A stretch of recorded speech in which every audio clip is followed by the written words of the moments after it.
সঁচা ভক্তিৰ শক্তি এনেকুৱা যে ই মানুহৰ আত্মাক পৰমাত্মাৰ সৈতে সংযোগ কৰে, মনত শান্তি আৰু জীৱনত ঐশ্বৰিক আলোকৰ সঞ্চাৰ কৰে। যেতিয়া আপুনি সঁচা হৃদয়েৰে, নিষ্ঠাৰে আৰু নিৰ্মল ভাৱেৰে ওম নমঃ শিৱায় মহামন্ত্ৰ জপ কৰে, তেতিয়া আপোনাৰ চাৰিওফালৰ পৰিৱেশত ইতিবাচক শক্তিৰ সৃষ্টি হয়।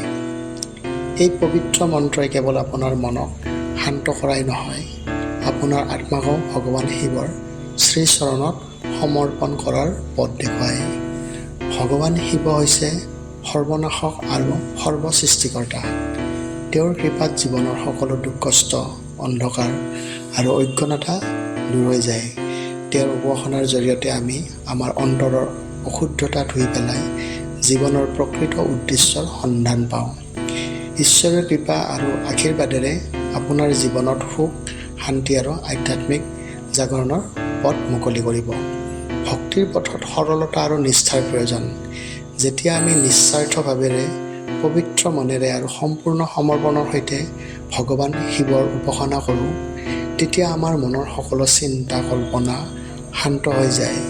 ওম নমঃ শিৱায় জাপে আমাক সেই শক্তি প্ৰদান কৰে, যিয়ে আমাক জীৱনৰ প্ৰতিকূলতাৰ সন্মুখীন হ'বলৈ সাহস আৰু ধৈৰ্য দিয়ে।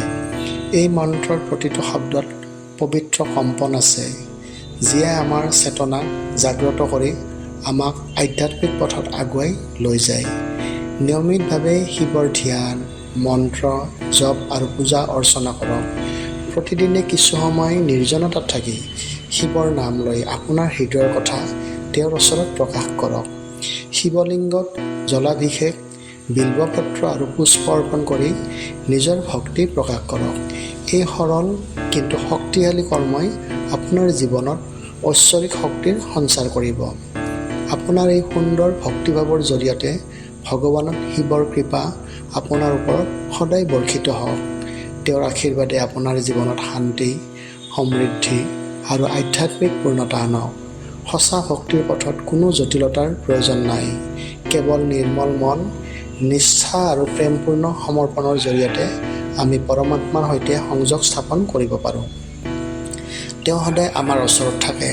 এই কথাই আমাক শিকায় যে ভক্তি হৈছে মনৰ একান্ত স্মৰণ, য'ত আমি নিৰ্জনতাত বা দৈনন্দিন জীৱনৰ মাজতো তেওঁক স্মৰণ কৰি তেওঁৰ সান্নিধ্য অনুভৱ কৰিব পাৰোঁ। শিৱময় মন সুন্দৰ কাশীৰ দৰে।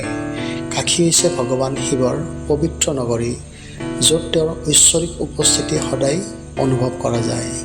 যেতিয়া আমি আমাৰ মনক শিৱৰ প্ৰতি সমৰ্পণ কৰোঁ, তেতিয়া আমাৰ হৃদয় এখন কাশীৰ দৰে পবিত্ৰ স্থান হৈ পৰে, য'ত কেৱল শান্তি, প্ৰেম আৰু ভক্তিৰ স্থান থাকে। এই পবিত্ৰ মনত কোনো লোভ, ক্ৰোধ, ঘৃণাৰ স্থান নাথাকে। ই কেৱল ভগৱান শিৱৰ ঐশ্বৰিক সৌন্দৰ্যৰে উদ্ভাসিত হয়। উজ্জয়িনী, যিখন শিৱৰ আন এক পবিত্ৰ তীৰ্থস্থান। উজ্জয়িনীৰ মহাকালেশ্বৰ মন্দিৰ হৈছে শক্তি আৰু আধ্যাত্মিকতাৰ প্ৰতীক। যেতিয়া আমি আমাৰ মনক শিৱময় কৰোঁ, তেতিয়া ই উজ্জয়িনীৰ দৰে শক্তিশালী আৰু পবিত্ৰ হৈ পৰে। এই মনত আমি জীৱনৰ সকলো প্ৰতিকূলতাৰ সন্মুখীন হ'বলৈ সাহস, ধৈৰ্য আৰু আধ্যাত্মিক শক্তি লাভ কৰোঁ। প্ৰকৃত তীৰ্থ আমাৰ হৃদয়ত। যেতিয়া আমি মনক শিৱময় কৰোঁ, তেতিয়া আমাৰ জীৱন শান্তি, সৌন্দৰ্য আৰু পবিত্ৰতাৰে ভৰি পৰে। ভগৱান শিৱৰ কৃপাত আমাৰ জীৱনৰ সকলো বাধা দূৰ হয় আৰু আমি ঐশ্বৰিক পথত আগবাঢ়োঁ। ওম নমঃ শিৱায়।